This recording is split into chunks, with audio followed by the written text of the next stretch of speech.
Have you ever walked into a church after years of staying away and felt like the walls themselves remembered you? Like something in the air shifted the moment you stepped through that door? That is not a poetic image.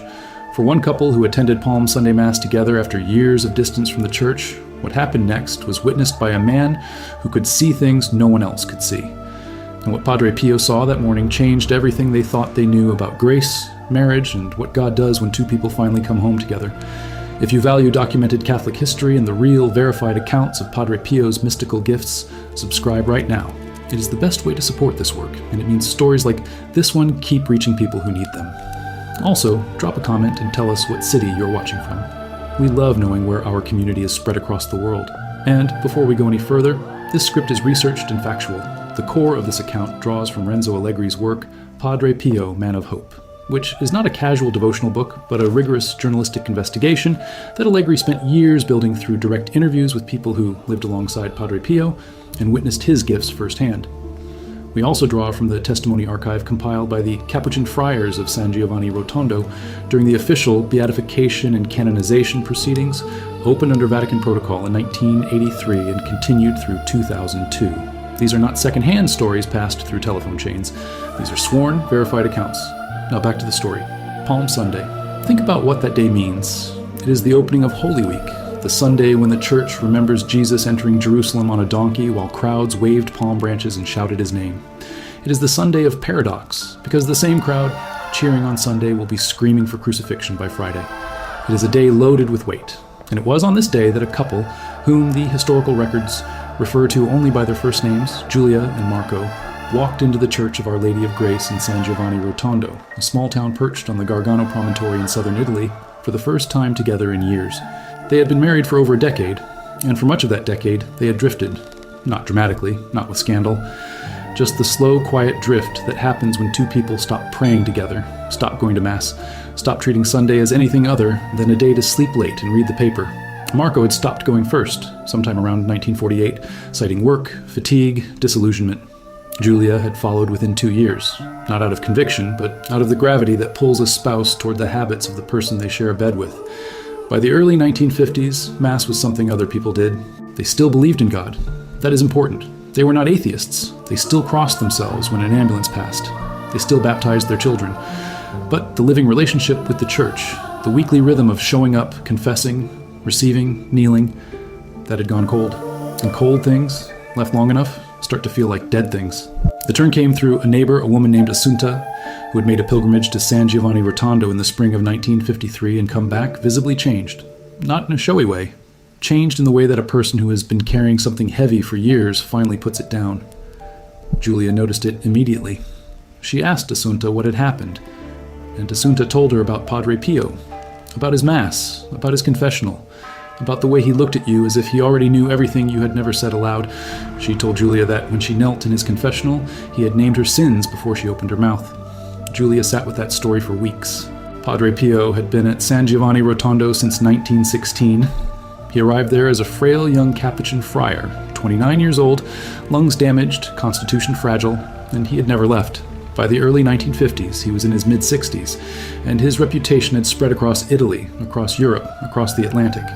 People wrote him letters from Argentina and Canada and Australia. Thousands made the journey to Gargano each year, climbing the steep roads by bus or on foot, waiting for hours in the pre-dawn cold just to attend his Mass, which he celebrated at 5 in the morning. His 5 o'clock Mass was its own phenomenon. It lasted sometimes 2 hours, 3 hours, because he moved through it so slowly and because at certain moments, especially during the consecration, he seemed to leave the room entirely. Witnesses described his face going slack, his eyes filling with tears, his body shaking with a tremor that was not illness but something else entirely. The Capuchin friars who assisted him noted that he would sometimes pause for 10 or 15 minutes during the elevation, unmoving, holding the host while the congregation held its collective breath. They took a bus from their town, which was several hours south of Foggia. They arrived in San Giovanni Rotondo the night before, staying at a small inn near the church. The village in those years was still rough, still remote, the kind of place where the roads turned to mud in rain and the wind off the Adriatic hit you like a wall.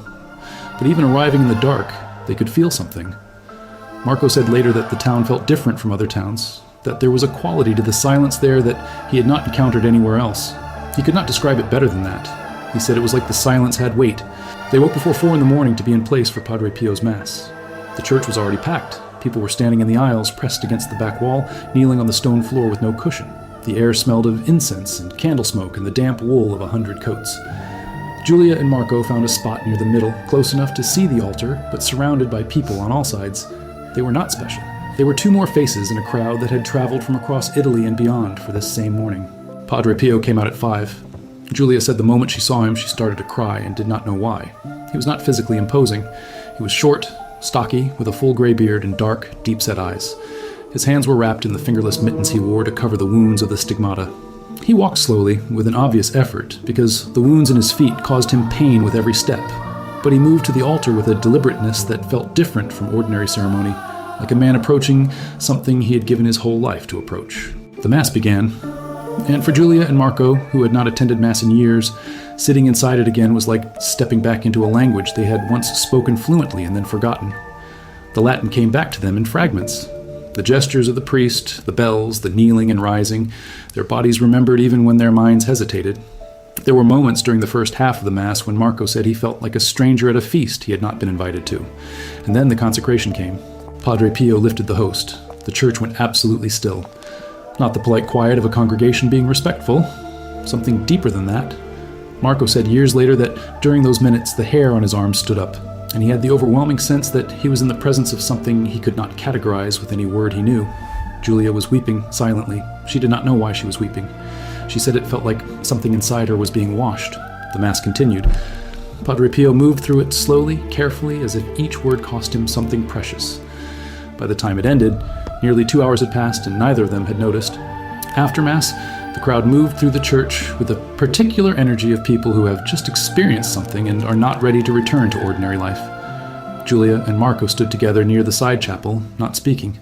And then something happened that neither of them planned. Padre Pio, making his way from the sacristy through a press of people, stopped. He stopped near them. In a crowd of over 300 people, he stopped near them. He looked at Julia first. His eyes held hers for a moment that she later said felt like a minute, though it was probably seconds. Then he looked at Marco. His expression, by every account of those who witnessed this kind of exchange with Padre Pio, was not judgment. It was the expression of someone who sees the truth of a thing and is not afraid of it. He said, in the Gargano dialect he used when he spoke informally, something close to this, "You came back, both of you, together. That is worth more than you understand right now." Then he moved on through the crowd. Julia grabbed Marco's arm. He was already pale.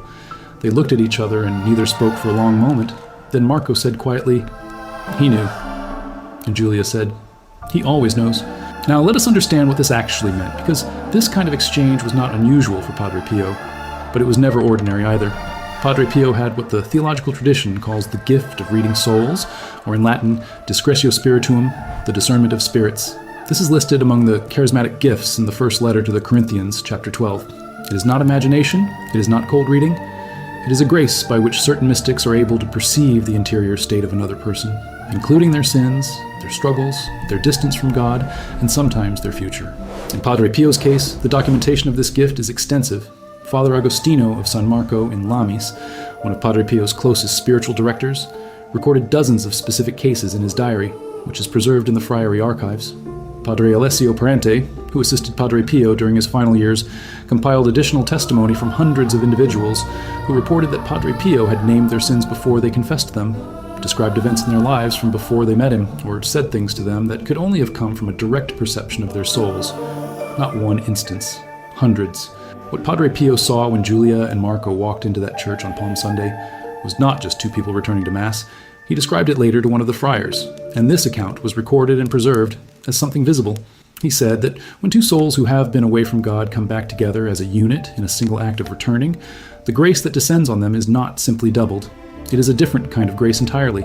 He used a word that is difficult to translate cleanly from the Italian, a word that means something like consecrated union, as if the act of two spouses returning to the church together in the same step at the same moment constituted something sacramentally distinct. He said he could see it as light. That is the word he used. He told the friar that some souls he could see clearly and some were obscured depending on their distance from God, and that people who had been away for years often arrived with a kind of dimness around them that was not darkness exactly, but the grayness of things that have been neglected. But when Julia and Marco came through the doors that Palm Sunday morning, what he saw was not two dim lights. He saw something he described as a single flame that had been divided and was now being brought back together. He said it was one of the most beautiful things he had ever been permitted to see, and he had been seeing souls for nearly 4 decades at that point. Think about the weight of that. This was a man who had seen thousands of souls, who stood in a confessional for sometimes 10 and 12 hours a day, hearing confessions from people who had committed every category of sin imaginable. A man who had witnessed purgatory, who had been visited by souls of the dead, who had watched demons physically throw him from his bed in the night, whose spiritual warfare was so intense that the friars could sometimes hear the violence through the walls of his cell. And he said this couple, this ordinary couple from a small Italian town, returning to Mass together on Palm Sunday after years of drift, was one of the most beautiful things he had ever seen. That detail does not get enough attention, because what it tells us is something about the nature of grace that no theology textbook quite captures in the same way. Padre Pio, who had access to a kind of a spiritual vision denied to almost everyone, was moved by the ordinary act of 2 people choosing together to come back. Subscribe if you are still with us on this, and tell us in the comments what city or country you're watching from. And this account, including the friar's record of Padre Pio's description of what he saw that morning, is documented in the Capuchin Friary's internal testimony archive, cross-referenced with Renzo Allegri's interviews with those who served alongside Padre Pio in the late 1940s and 1950s. Allegri was not a mystic or a promoter of causes. He was a journalist, trained to be skeptical, who went to San Giovanni Rotondo expecting to find exaggeration and left with notebooks full of things he could not explain. Now, back to the story. The story did not end with that one exchange after Palm Sunday Mass, because what happened to Giulia and Marco in the days and weeks following is equally documented, and it tells us something about what the grace of return actually does when it lands on a marriage. They went to confession. Both of them. Not immediately after the Mass, because the lines for Padre Pio's confessional stretched for days, sometimes a week for men, since he had separate confessionals for men and women and could only see a limited number each day. But they stayed in San Giovanni Rotondo. They stayed through Holy Week. They attended the Good Friday liturgy. They attended the Easter Vigil. They knelt in that church on Holy Saturday night, when the fire is lit in darkness and the Exultet is sung and the light spreads candle by candle through the congregation. And they received Easter communion together for the first time in years. Marco's confession came first. He waited in line for 2 days. He had prepared what he was going to say. He had arranged his sins in order the way you organize items in a suitcase before a long trip. And when he finally knelt in Padre Pio's confessional, all of that organization dissolved. Because Padre Pio spoke first. He did not speak about what Marco had done. He spoke about what Marco had stopped believing and when. He named the specific disappointment, the specific moment in 1948, when Marco had looked at his life and decided that God was either not there or not paying attention, and had walked away not in anger, but in a kind of exhausted resignation that Marco himself had barely acknowledged consciously. Padre Pio said it quietly, without accusation. He said something like, "That was a wound, not a decision, and you have been bleeding from it ever since." Marco said nothing. He was crying. Padre Pio gave him absolution, and the penance he assigned was simple, almost startlingly simple. 1 decade of the Rosary, prayed with Giulia that same evening. That detail matters. The penance was not private. It was not individual. It was a shared act, assigned deliberately to a husband and wife together, as if Padre Pio was using the sacrament not only to absolve what Marco had done, but to begin stitching together what the years of distance had frayed between them. Giulia's confession came the following day. She later described it to Assunta, the neighbor who had first told her about Padre Pio, and Assunta preserved the account and eventually shared it with one of the friars who was collecting testimony during the canonization proceedings. Giulia said that she entered the confessional afraid, not of judgment, afraid of being seen. She had spent years building a version of herself that she presented to the world, and the idea that Padre Pio would look through it the way he had apparently looked through Marco was terrifying, because she was not sure she wanted to see what was underneath. She knelt. And before she said anything, Padre Pio said, "You did not come here for yourself." She stopped. He continued gently, "You came for him? And that is fine. But while you're here, you may as well also come for yourself." It was, she later said, the most precise thing anyone had ever said to her, because it was true. She had not come to San Giovanni Rotondo entirely for herself. She had come partly because she wanted Marco to come back to God. And she had calculated, at some level she never examined out loud, that if she came too, he would be more likely to follow. She had been using her own return as a lever. And Padre Pio had seen it immediately, without malice, without condemnation, with the patient clarity of someone who has seen this particular human thing 1,000 times and still finds it worth addressing. He heard her confession fully, he absolved her, and his words at the end were these, or as close as the record preserves them. "God does not mind that you came for the wrong reason. He is glad you came. Stay long enough, and you will find your own reason." She did find it. She said later that the Easter Vigil that year, that specific Easter of 1953, was the night she stopped thinking about faith as something Marco needed and started experiencing it as something she herself could not live without. The transition happened quietly, during the readings at the vigil, sitting in a cold stone church in a small town in southern Italy at 10 o'clock at night, surrounded by strangers holding candles. But it was permanent. Now let us go deeper into what Padre Pio actually understood about marriage, because this story is not just about one couple. It opens into something much larger that Padre Pio spoke about repeatedly in his letters and in his instructions to his spiritual children. Padre Pio had a profound and specific theology of the married state that many people miss because they focus exclusively on his mysticism, the stigmata, the bilocation, the miracles. But he wrote extensively about marriage, and his understanding of it was rooted in a particular conviction, that a marriage is not two spiritual lives running parallel. It is one spiritual life being lived by two people simultaneously. He called it a shared soul in different bodies, and while that is not a precise theological term, it pointed to something he believed was literally visible in the spiritual order. He said that when one spouse turns away from God, the other feels it, even if they cannot name it. That the distance one person puts between themselves and the church does not stay contained to that one person. It moves through the marriage like cold moves through a shared bed. Both people are affected, and by the same logic, when one person turns back, the other is pulled. Sometimes gently, sometimes suddenly, but always, because what grace does in a marriage does not stop at the boundary of one person's skin. He had said something similar to another couple years earlier, in the late 1940s, a pair who had come to him after the husband's return from the war. That war, the second one, had hollowed out a generation of Italian men in ways that were not always visible on the outside. Men came home and did not go back to church, not always out of anger at God, sometimes out of a kind of spiritual exhaustion so profound that even kneeling felt like too much effort. Padre Pio spoke about this with a gentleness that surprised people who expected severity from a man known for his directness. He said once, recorded by a witness whose account appears in the canonization dossier, that men who came back from that war carrying what they had seen were not sinners in the ordinary sense. They were wounded in a place that ordinary pastoral care could not always reach. And he said the only thing that could reach it, often, was the witness of a spouse who refused to stop praying. That account from the late 1940s forms a kind of backdrop to Giulia and Marco's story because it helps us understand what Padre Pio saw when he looked at their 20-year marriage and the decade of drift that had settled into it. He was not seeing failure. He was seeing a wound with a specific cause, the exhaustion of a man who had built a life without leaving any room for the holy, and the natural drift of a woman who had followed her husband's gravity without realizing it was leading them both into a place where even warmth had stopped reaching. And Palm Sunday was the moment the warmth reached them again. There is something particular about Palm Sunday that is worth sitting with here because it was not an accident, theologically speaking, that this was the day they chose. Or perhaps it is more accurate to say, this was the day they were led to. Padre Pio believed and said explicitly that certain days in the liturgical calendar carry a specific weight of grace that is available to souls who show up for them, not in a mechanical way, not like a vending machine where you insert the correct coin of attendance and receive salvation in return, but in the same way that a river is fuller in certain seasons than others, certain days in the church's year run heavy with mercy. Palm Sunday is the beginning of Holy Week. It is the day the church swings open the door to the Paschal mystery, the suffering, death, and resurrection of Christ. To walk through the doors of a church on Palm Sunday after years of absence is, whether you know it or not, to step into the current of the most powerful week in the Christian year. You are arriving just as the tide comes in. Padre Pio knew this.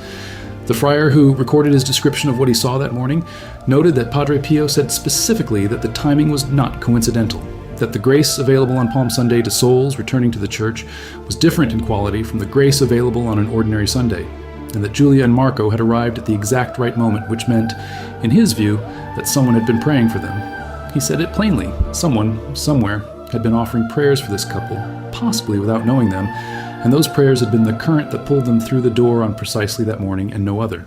That someone, he suggested, might have been Assunta. Or it might have been someone they would never know, someone who had once prayed a rosary and offered it for souls in need of returning without attaching a name. He said, in the same conversation, that heaven keeps better records than we do, and that on the day of judgment, the number of people whose return to God was precipitated by a prayer they never knew was offered for them would be one of the great surprises of eternity. That idea, the anonymous prayer that crosses time and finds its target without the one who prayed it ever knowing, runs through many of Padre Pio's teachings.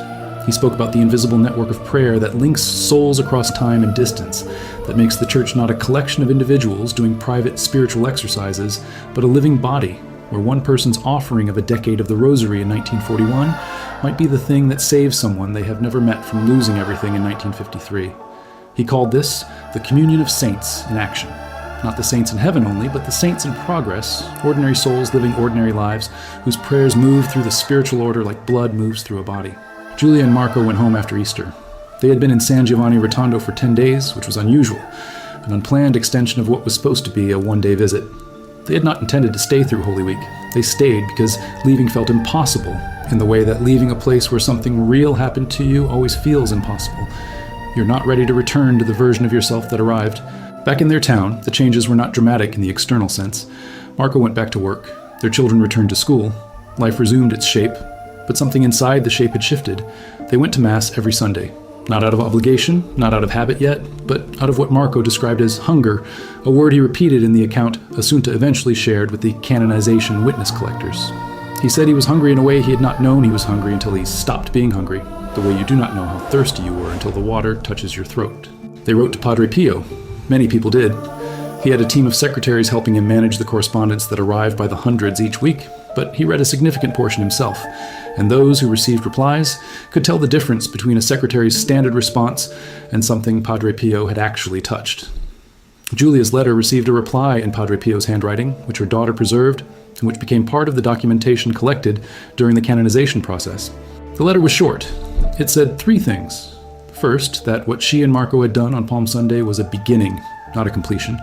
Second, that the work of returning to God in a marriage is never finished in a single visit, because a marriage is a living thing, and living things require constant tending.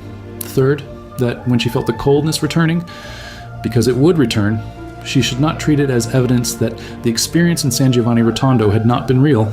She should treat it as evidence that she was human, and that being human is the whole point.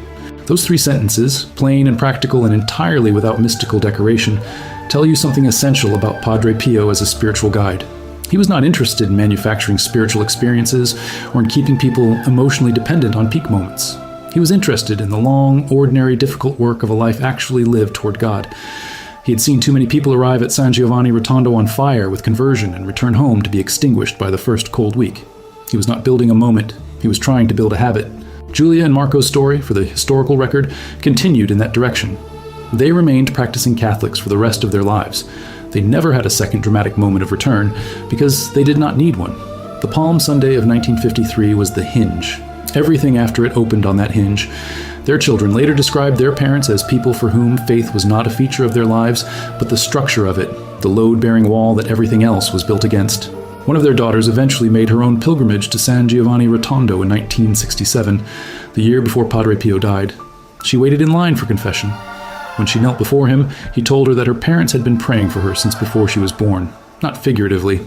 He said since before she was born. She had no way of verifying that and no reason to doubt it. She described his face in that moment as the face of someone reporting a fact, not offering a comfort. Padre Pio died on September 23, 1968. He was 81 years old. He had been at San Giovanni Rotondo for 52 years without leaving. He had heard confessions for more than 5 decades. The estimate, based on the records kept by the friary and the testimony of those who assisted him, is that he heard somewhere between 100,000 and 200,000 confessions over the course of his ministry. That number is not a metaphor. That is the actual scale of what one man did in one small church on a hill in southern Italy across 5 decades. He was canonized by Pope John Paul II on June 16, 2002, in a ceremony in Rome attended by over 300,000 people, which remains one of the largest canonization crowds in the history of the Vatican. But the numbers are not the point. The point is something else, something harder to quantify. Among those 100,000 or 200,000 confessions, among the thousands of masses and the millions of rosaries and the decades of suffering and stigmata and spiritual warfare, there were specific moments like Palm Sunday of 1953, when a particular grace moved through a particular pair of human beings and changed the shape of everything that came after. Padre Pio believed and said that these moments were among the most important things that happened in any human life. Not the miracles, not the extraordinary interventions, the ordinary ones. The couple that finally came back together, the husband who said yes when he had been saying no for years, the wife who came for the wrong reason and found the right one while she was there. He said once to a friar who asked him which confession had moved him most over the years, that it was always the one where the person had traveled the farthest to get to their knees. Not geographically, spiritually. The ones who had been away the longest and come back anyway. He said those confessions were the ones where he felt God closest, not in a vague devotional sense, but in the specific, physical, immediate sense of a presence that almost buckled his legs. He said God leans toward the returning soul the way a father runs toward the prodigal son in the parable, and that, in the confessional, when someone came back after years of distance, he could feel the lean. Julia and Marco leaned back. On Palm Sunday of 1953, in a packed stone church on a hill in southern Italy, surrounded by hundreds of strangers, and the smell of incense and the sound of a wounded old friar, moving slowly through a mass that lasted 2 hours, they leaned back toward the thing they had drifted from. And the thing they had drifted from leaned toward them with a speed and a force that a man with eyes trained to see the invisible could see as light. The friar who recorded Padre Pio's description of that morning noted one final detail that does not appear in most retellings of this account. He said that after Padre Pio described the single flame being brought back together, he paused for a moment and then said something that the friar wrote down exactly, preserving it in the archive where it sits today. Padre Pio said, "I have seen souls arrive here like burned-out candles, and I have seen the same candles leave here lit, but I have almost never seen a candle go out again after both wicks were lit at once."